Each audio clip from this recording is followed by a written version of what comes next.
So now if I were to go around and bring in a text box right here and type into YouTube, let's say for example, then over here on the right hand side you can see that I got the text properties that I can work with.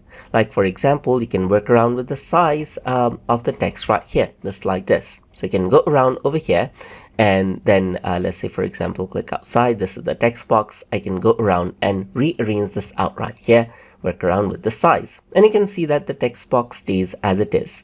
You can also work around with the line height right here, just like this right here.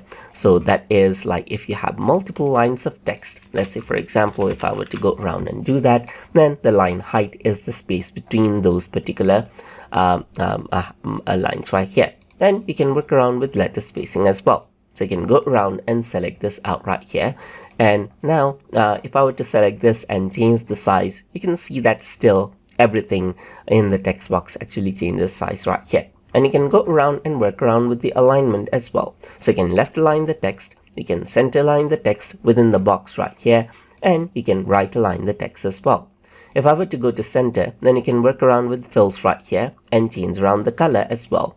And of course, you can go around and then add in a border to the text as well and change around the border of the text. And you can also go around and add in a shadow and work around with the shadow properties as well. And that is how you can work around with text properties inside of Vectr. So hope you guys learned something as always. And as always, please like, comment, share, and subscribe.